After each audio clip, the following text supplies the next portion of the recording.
Good morning. We are extremely pleased that you are here.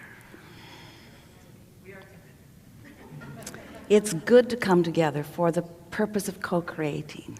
Do you agree? Yes. You do agree? Yes. Co-creating at its best. Optimum opportunity to take thought beyond that which it has been before. And of course, that's what rings our bells. But it also rings our bells when you deliberately put yourself in an environment with the singular intention of raising your personal vibration.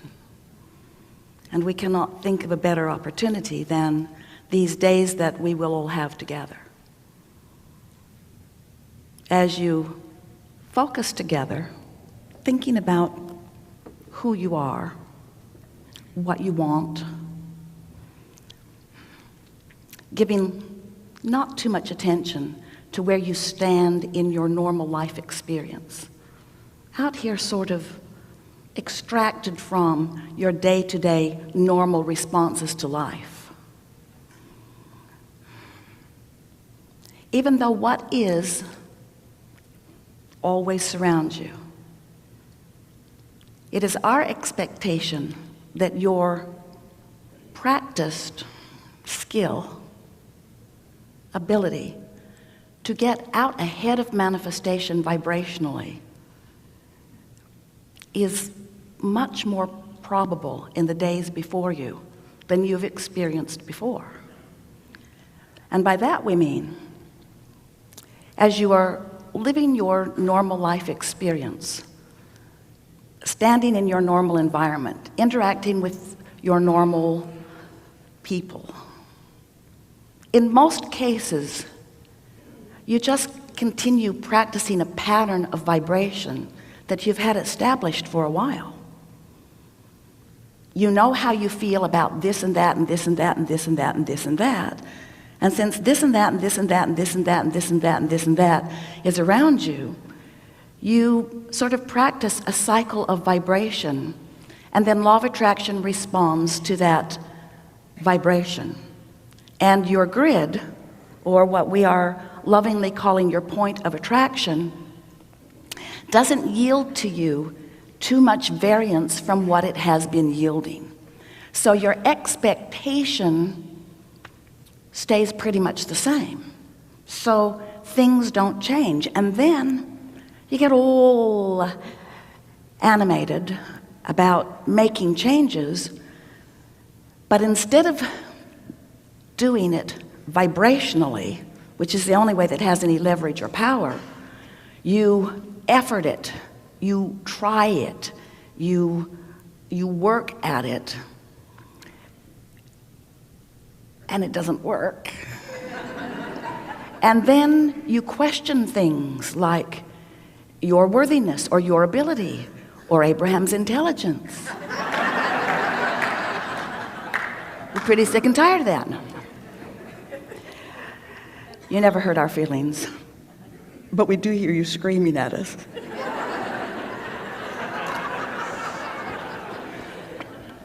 So, in a few days like this, where you really are in a place where, and we don't just mean the physical surroundings, we mean the physical environment, we mean the vibrational altitude, we mean the vibrational ambiance, we mean there's an opportunity for you to reach for new expectations.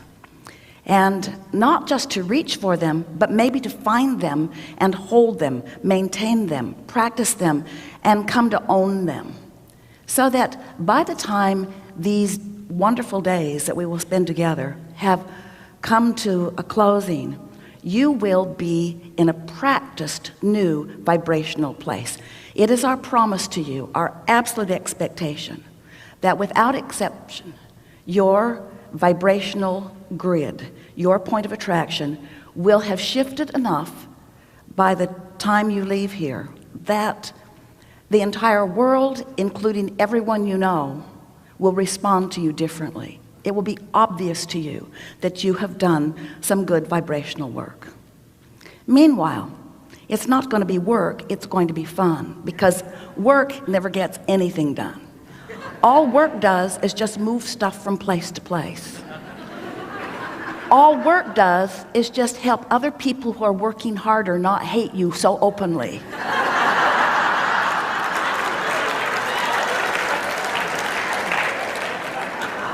All work does is help you justify an existence that does not need to be justified.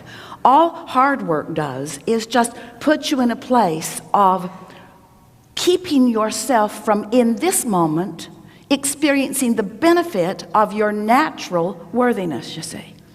So this is a week where we're wanting to call you away from work and toward worthiness, away from trying and toward allowing, away from struggle and toward ease, away from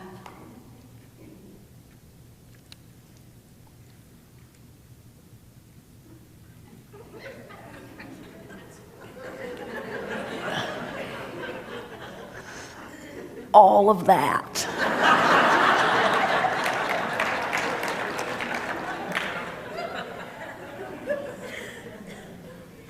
You've been listening to us for a while?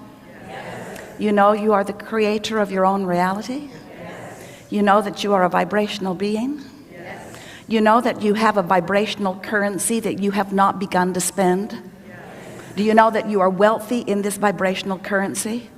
Do you understand that it doesn't matter how much of anything you've amassed? You have amassed a veritable fortune of vibrational currency, which you are planning to tap into in these days and planning to spend for the rest of your life? Do you know that when you understand that there is a vibrational currency and you tap into it and begin spending it, do you understand that the spending of it is the replenishing of it?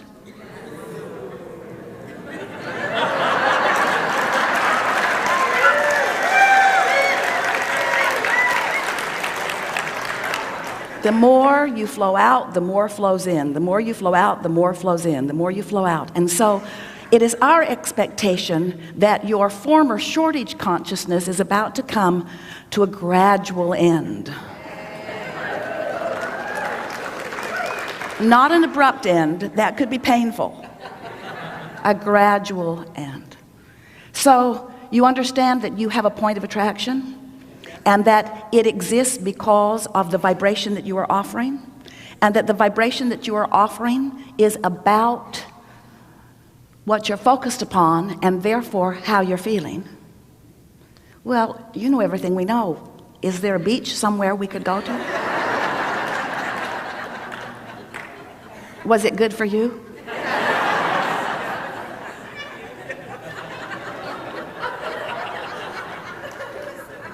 We're eager to talk with you about anything that matters to you. It is our absolute promise to you that what you've come wanting to know will be addressed fully here. It's also our promise to you that what we've come to experience will be experienced fully. Because you know, you are not the only ones who come with intention. The intention that we hold is that you will reawaken to the wholeness that is you, and that you will invite that full version of you into every conversation that you have from this point forward in your life experience. It is our desire that you come not just to a remembering of who you are and why you've come into this experience, but to a discovery of those things that you had not even ever yet anticipated, because it is the eternal expansion that we are all about. You provide that for one another as you inhabit this planet. You provide opportunities for new desires to be born, and they are born all day, every day. And so this seminar is not about helping you to goose up desires. You've already goosed it up. We've seen your vortex. This seminar is about you finding somehow, some way to raise your normal frequency, not a spiking into alignment, but a holding steady of an alignment that is worthy of who you now are. And we have plenty of time together, and you have plenty of time together for that to come about. So, we're ready for you. What do you want to talk about? You're ready. It's going to be a really fun time. Begin right here.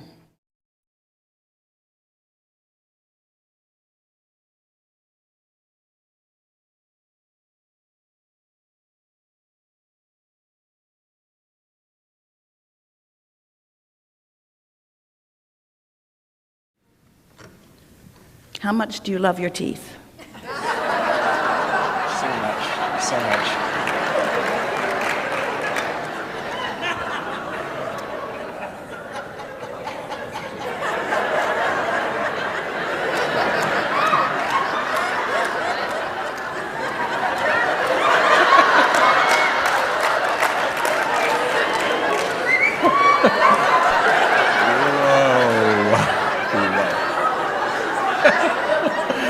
Hello. Scary, isn't it? It is very scary. You're unpredictable. You can adjust that if it's too close. Okay. Thank you for calling me up. I just feel just enriched and loved by it all. And I just wanted to settle for a couple of seconds before I got into the question of We know. well, I know you know. So, Need more time? no. In that sense, I do need more.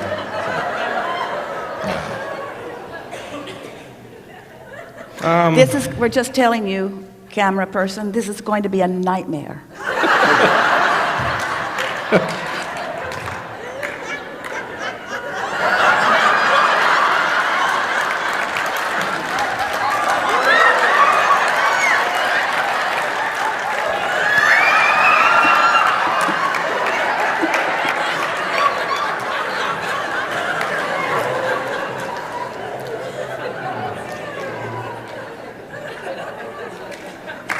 Do you want to discuss things?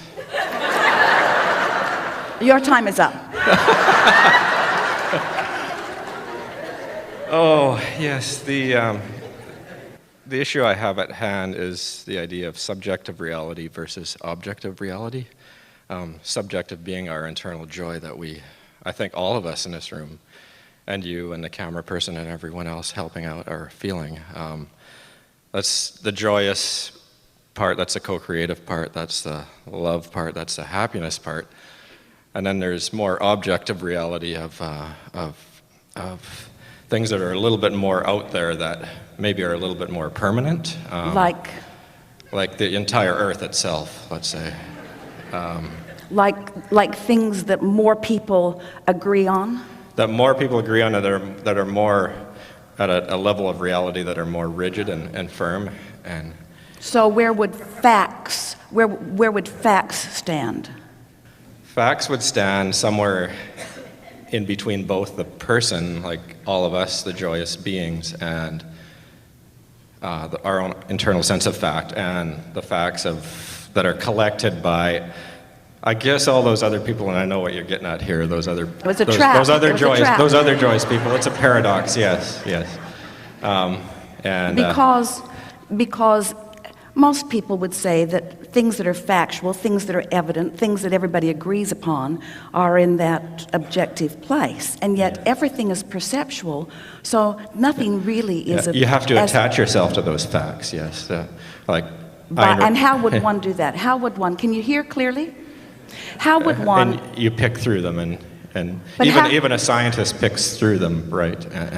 But what is the attachment process? How do you attach yourself to a fact? By perceiving it, by looking at it, by feeling it.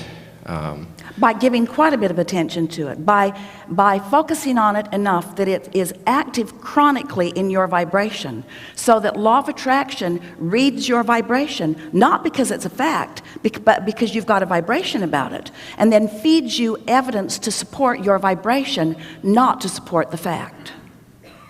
So you are the creator of your facts by your attention to subjects. Mm-hmm. That was really good. Yeah. I agree with you there. People like Ayn Rand were objectivists. They kind of discounted things that were more subjective and joyous and things like that. I just want to know what your... For example? They would discount... because you are objectifying that person. Yes, in a sense you are. Did you read everything? At what level can we impart our joy to the world, a more objective world? Well, here's like if we want to, like somebody like Jacques Fresco, he's a designer of huge engineering complexes that socially engineer and ecologically engineer the world, right? Are we being arrogant to try to kind of engineer the world, the earth, to make it more, I guess, better for more humans, right? Well, we just want to say good luck with that. In other words, that you don't need to worry about anything, first of all. And I'm not too worried. I'm just kind of going in this area of a little bit upstream again to explore it. The most important thing that we want to say to you as a result of everything that we've been chewing on here is that, and it's the basis, it's the most important thing for us to convey and for you to receive before anything else about our answer to you is going to make any sense. And that is 100% of what anyone is experiencing is because their perception allows it. And it does not matter what other label you give it. Everyone has unique perspective. Now, we don't disagree that your perspectives tend to morph together as you talk to one another. But we really want you to hear us when we say, you are not in perfect vibrational alignment with any other's opinion or perception about anything. And if you would strive as an individual or as a mass consciousness to be more independent and care less about what they think or about what they think affects the world, then you would have less split energy. You would be in alignment with your own creative power and with the energy that creates worlds, and you would experience the flowing of this energy toward the things that are important to you in such a way that the manifestations that would actualize around you would leave everyone wondering what you have discovered. And then as they seek to understand how it is that you flow with such ease and accuracy and precision, some of them may begin asking the questions that lead them to the same alignment. The paradox is this: you benefit one another in your exposure to each other, because in your exposure to each other, new ideas, new desires, new expectations, as well as new beliefs are born from that. So the very vibrational basis that we're saying equals you garner from your exposure to others. But there comes a time in everyone's life where you have to acknowledge that while all of them have an opinion, and most of them up close to you have an opinion about you, just as you have an opinion about most of them, and especially those who are in the spotlight, your perspective equals your point of attraction, period, period, period, period, period. And if humans could just get hold of that knowledge, if they could just understand, this is my point of attraction, and it is what it is because I've practiced it into place, and law of attraction will prove back to me what it is, and if I like it, I'm going to keep doing what I'm doing, and if I don't like it, I'm going to change it in this way, and this way, and this way. And then it is our promise to you that you will live happily ever after amongst others who are either doing that or aren't. Right. Everyone you know is the creator of their own reality. It's just that most of them are doing it by default. Most people are flowing thoughts and words all over the place, practicing vibrations that they don't want to be their point of attraction, feeling uncomfortable, and then putting all kinds of labels so that people can get together in rooms and discuss whether it's this or whether it's that, when that really has nothing to do with them. Your point of attraction is easy to discern and easy to control and easy to orchestrate and easy to define and easy to improve and easy to validate the improvement, you see. And what anybody else is doing, who cares? Yeah, really. I agree. Yeah.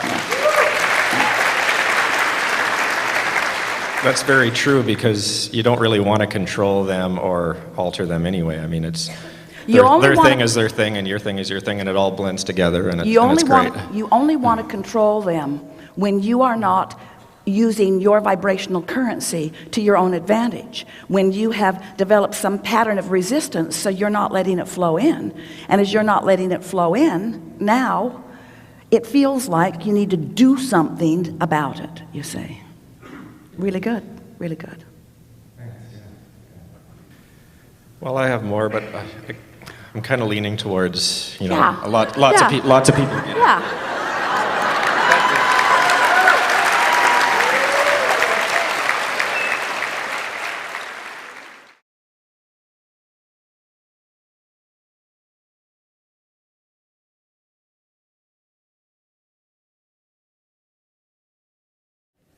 How do you feel about your teeth? I could use some new ones, that's okay. Somebody said to me, who do you think is going to be placing the microphone? And I said, I think it's going to be Jerry. And I was right.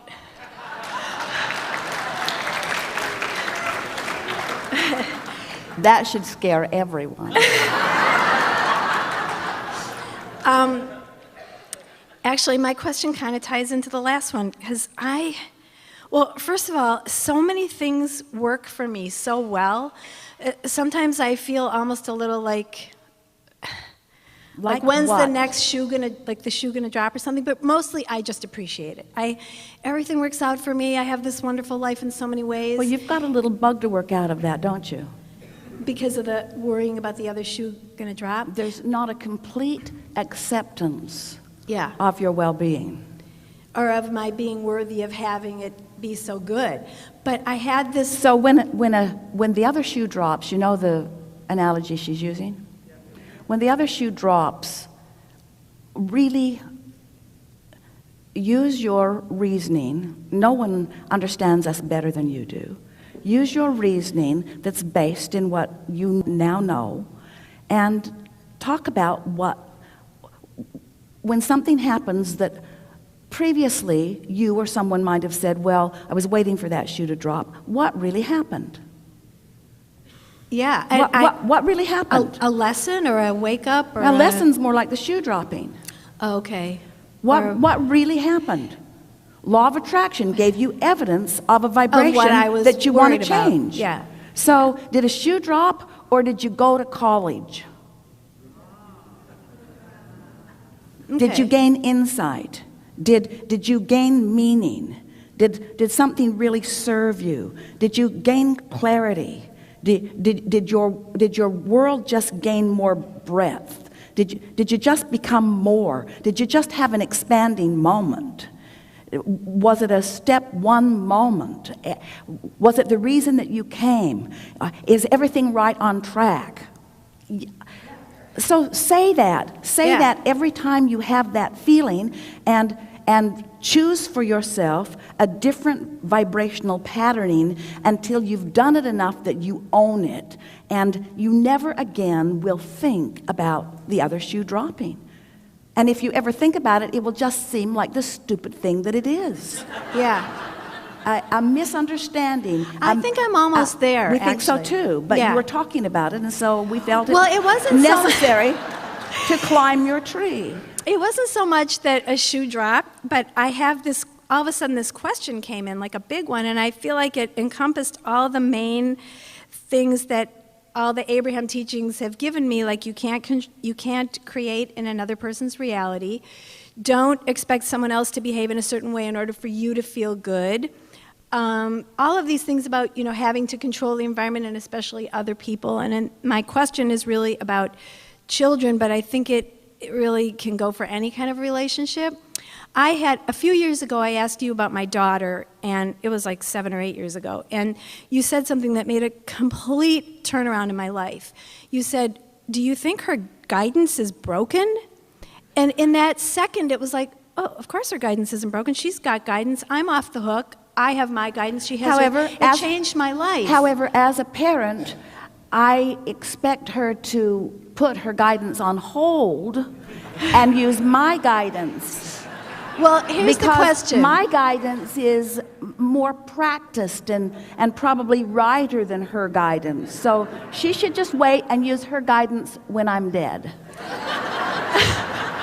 Until then, she should use my guidance. Can you tell her that? No, but I actually think with her I've done okay. But here's what happened. Last week I had a 10-year-old child of close friends, and I have a very close relationship with this child staying with me. And my kids are adults now, and I actually feel kind of cocky, like I did a really good job with them, and I listened to Abraham, and it's all cool. And he is my teacher, this little boy. Oh, he's my height now, but he's still young, so I can call him a little boy. But something happened that really gave me a wake-up call that all of these teachings, like don't expect someone to behave in a certain way so you can feel good, you can't create in their reality. And, another one that you taught me is you can only have one emotion at a time. So you can't, and this is how it ties into the previous person. All right, you now, can't be in love and another emotion at the same time. And what you're about to say here, and we're going to only interrupt briefly, is going to be a strong premise of what's going to happen in the days that are before us, about the gentle and gradual moving of those vibrations up the emotional scale. But it is right. You are where you are. Okay, so my question is, well, here's what happened. And I don't want to go back into that emotion because I can get there really easily, but he's 10, and I live in a place where just a few steps from my front door there's a pond which was frozen.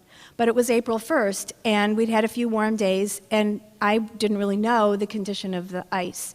And he really wanted to walk on the pond. He really wanted to. And I felt... I totally recognized it. My emotion was fear. It was fear, and then I heard myself say to myself, okay, you cannot love him and be in fear in the same moment. So what are you going to do with this? And honestly, the fear overrode, and I spoke to him in a tone of voice I've never used with him, and I said, you cannot go on the ice. I said, you can go outside and play, but you are not allowed to walk on the ice. And that was totally coming from my fear. And he's the kind of kid, he was like, okay, fine, if I can, I won't. And he didn't, but he went outside and played, and I was looking at him through the window thinking, what is wrong with me? I don't want to be in fear. I want to be in love, and I want to know that his guidance will take care of him. So stop for a little bit. So, okay.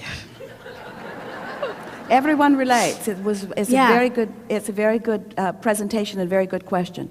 So let's go back to what we were talking about earlier, about the vibrational leverage that you have, and about aligning with all that you are. So let's agree that it was not a good idea for him to be on the ice. Let's just take that as an objective fact. Okay. It's not a good idea to walk on thin ice. Well, I don't know if it was thin. I don't know. Everyone knows it. Okay. Okay. So, and you have this feeling of responsibility, and well, you should. You've been entrusted with this child. So there is this basis of desire intentions that you hold, that he have fun and that he thrive and that he be well, lots of things in your vortex relative to this person. So the question isn't whether your behavior, whether your conclusion about whether he is on the ice or not is accurate. Because let's just assume that everyone agrees that it's not smart to get on the ice. Not this time of the year, you're not sure how thick it isn't proven, you're not sure. So let's just agree that that was the right decision. But the question is, how do you feel in presenting that? And so what we were talking about earlier, so you hold, you're really going to like this, stay with us just for a little bit. So you hold an opinion about something, and your opinion matters because you've lived around there, you've lived around the ice, you've lived longer years, you have a sense of how things work, you have earned your stripes, so to speak, about what you feel is a safe, and that's not a negative word, a safe, effective, good-feeling way to live. You know what that is. And now there's someone in your experience who is evoking from you, by virtue of that desire, feelings that are unfamiliar, because if it's just you and your relationship to the pond and the ice, there's no contradiction. There's no, you've made the decision about it, you're in alignment about it. And the way you stay in alignment about it is by knowing what you know, whether it's right or not, knowing what you know, and then behaving accordingly. So you keep yourself in vibrational alignment with your own intentions and your own beliefs. So the question that this is stirring up here is, maybe you'd all be better off to just live out there by yourself. Hermits on lakes all over the planet, where you're never where someone else's desires and someone else's beliefs don't challenge you. Stay with us just a little bit, because that's really what we're talking about here. If other people will do what you believe is in their best interest, then you stay in alignment. But when they start doing other things and you care about them and you don't believe that their behavior is in their best interest, then the only thing that happens that is really worth talking about here is that you get out of alignment.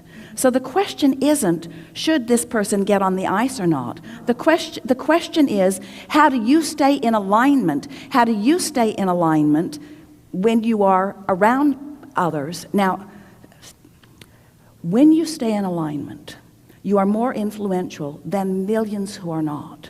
So your ability to convey, even without words, just with expectation and desire, well-being of others. In other words, if you have the ability to focus on someone who's nowhere near your lake, who's off with other kids playing in places where you're not even aware, don't you want to be one that holds someone as your object of attention with such complete acknowledgement of their well-being that they are influenced always to whatever is necessary in order for them to thrive? Exactly, and that's what I felt like I wasn't doing, and Well, so that you- was what I meant by the shoe dropping. Yeah. It was like all of a sudden I wasn't able to line up. I didn't have, I just So what sort of- so what comes from it? What do you discern from it? What new awareness do you hold? Is it about ice and ponds and children? Or is it about your personal alignment, your personal power of personal alignment, your power of influence?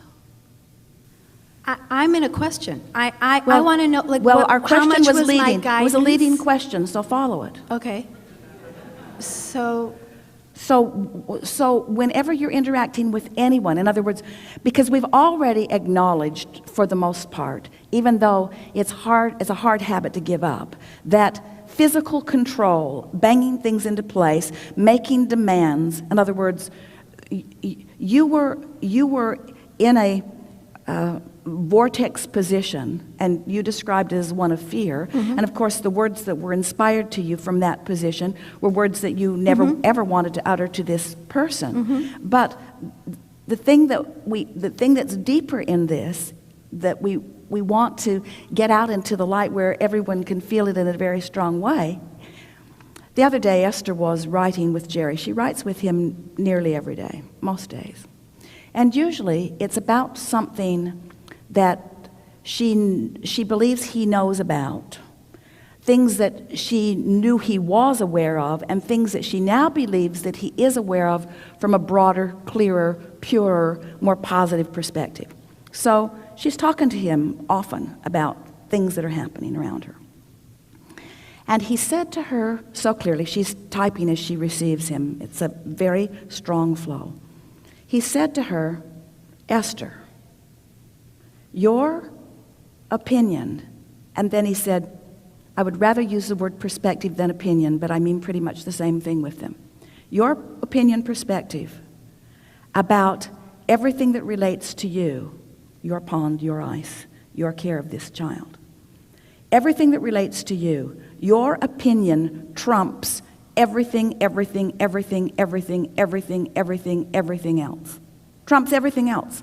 Your opinion trumps everything else because you've lived the longest, you've cared the most, you've gathered the most information, you've sifted through the data, you've put things in your vortex, you've created a vortex version. Your opinion matters the most. So much the most that other opinions even aren't in the ballpark. Your opinion is the only perspective that matters.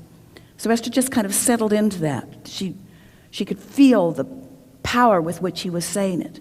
And then he said, and this is really what we want you to hear, when you now introduce someone else's opinion about the thing that you have an opinion about into the equation, all you're doing is introducing resistance into the equation. And when you introduce resistance into your steady vibration, you feel the resistance, and that's what negative emotion is.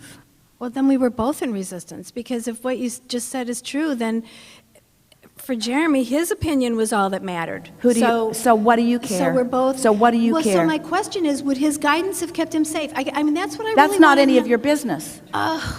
This is not helpful, Abraham. But stay with us just a little bit, because we don't want you to bail out of this before we get to the final place. So now let's go back to the ultimate thing that you're reaching for, which is tuned in, tapped in, turned on, connected to the energy that creates worlds, full immersion into well-being and flowing that well-being on someone else. And holding that vibration so powerfully that when you present what you know to be true, or what you believe to be true, or what you desire, doesn't matter if it's true or not, when you present your unfractured, your not diluted, your not controverted vibration to someone, it is our promise to you that what you know would be what he knew in that moment.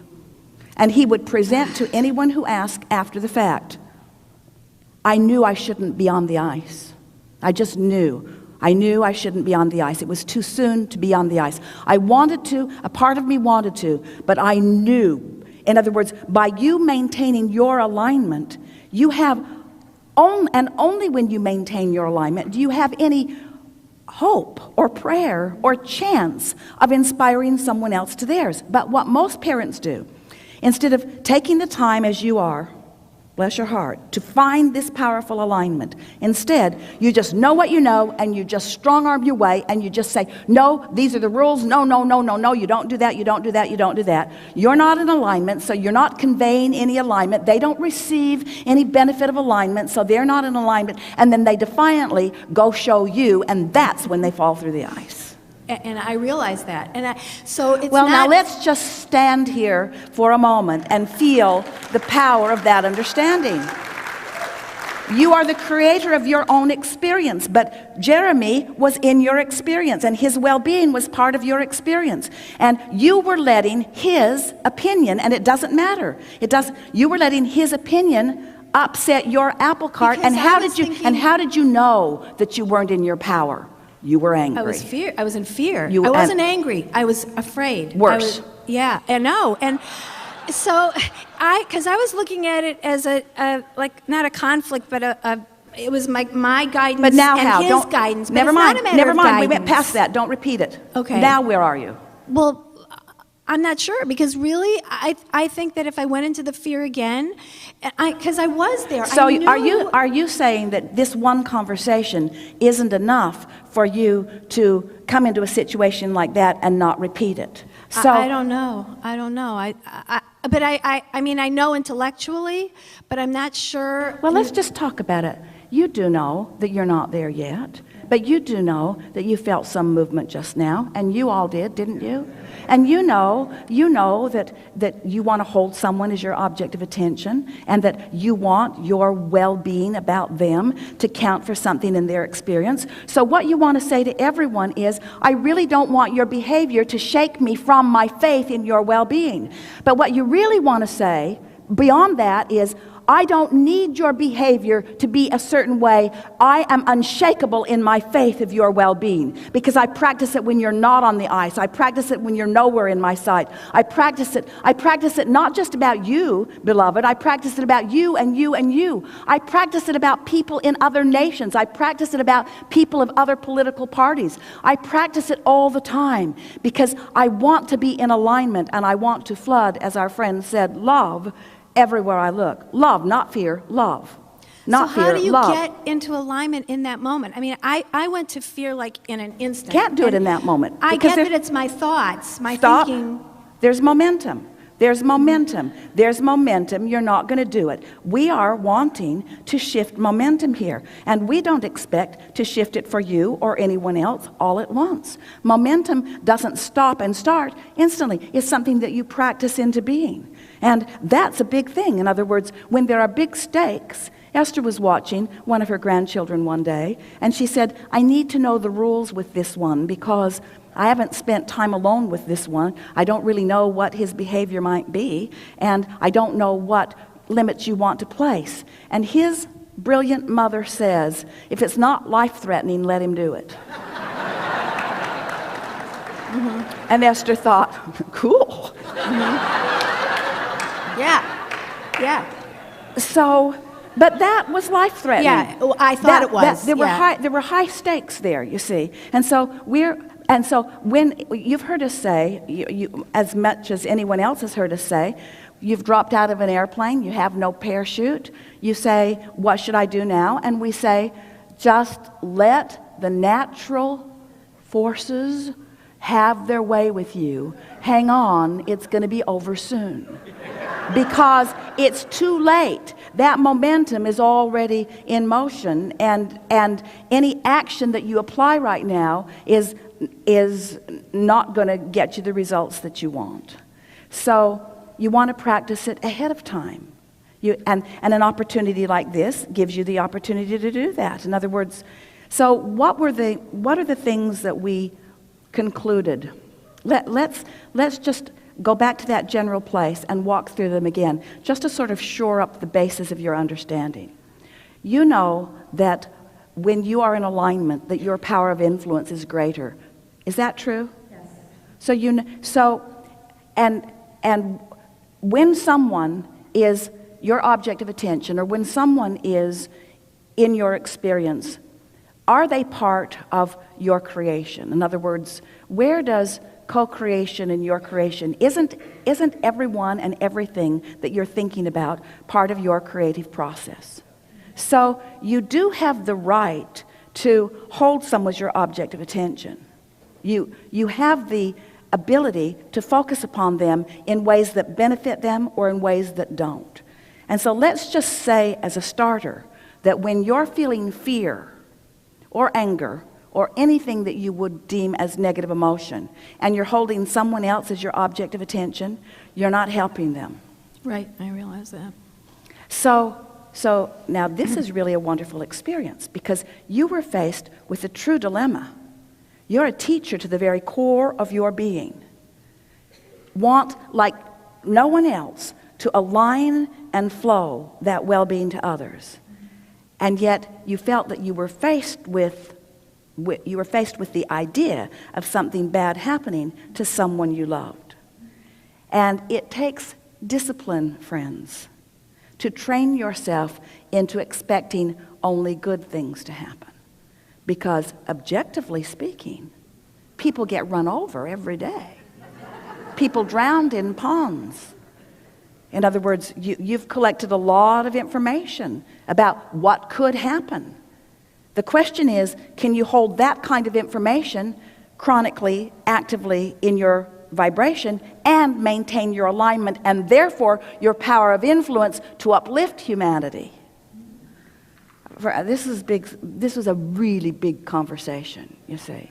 So, meanwhile, we don't think that there's a thing in the world wrong with telling the kid to get off the ice. We don't think there's anything wrong with that.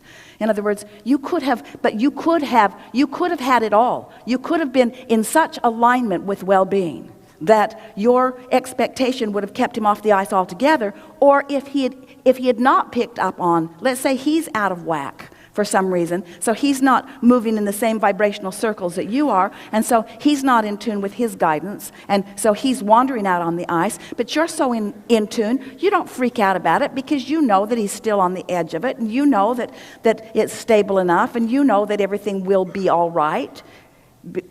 So far. His guidance is, because I kind of think this is true, that his guidance was probably fine. Mine was the one that was out of whack. I was the one that was in fear. He was perfectly in joy. And so could I have just known that his guidance would keep him safe? Maybe. But more importantly, we're not talking about him and his guidance. We're talking about you and yours. Because, and if you care about him and his, the only chance you have of inspiring it is by tending to you and yours. You're not going to inspire one person to their guidance by being out of whack. You will never inspire your children to alignment when you are in fear. Ever, ever, ever, ever, ever. But again, we're not saying for a minute that we know that you live in a world where there is action and behavior. And we know that there is action that will, in other words, if he had fallen through the ice, Abraham's not going to say, use the power of your mind, Jeremy.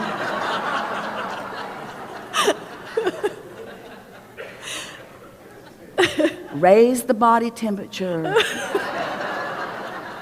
Spring will come soon. Some people think Abraham would say that. We know that you're going to reach down, you're going to do everything in your power to get him out. And in the same way, it's not wrong to keep him from falling in to begin with. It's just how you feel when you're doing it that this conversation is about, you see. Exactly. Sometimes you could be in real alignment and they could not be in alignment, and so they're moving toward the ice. And then you got to do something physical to keep them from getting on the ice. But you've just fallen out of an airplane and you offered what behavior you could in order to bring the outcome you want, but you don't want to make that your lifestyle. Right. You want your lifestyle to work more and more toward aligned encouragement, not misaligned encouragement. And as you do that, you'll be applying less and less action, because the fairies of the universe, the cooperative components, everything that, all of these things that you have been learning about and that you have been teaching to yourself bit by bit come into alignment again and again, till you find yourself surrounded more and more by that which is in alignment with who you are. And you want to stay sharp. You want to stay sharp. In other words, you want to stay sharp, don't you? So if something like this happens that the shoe didn't drop. You just realized that you're not there all the time, and you could be, and you're not doing as good as you could, and you're not teaching from inside the vortex all of the time, and you want to, and you're not using your power of influence like you mean to, and you're not using the leverage that creates worlds, and that's why you're tired and discouraged sometimes. Too much action, too much conversation, not enough alignment. Mm-hmm. True for everyone. Yeah, really good. Absolutely. Thank you.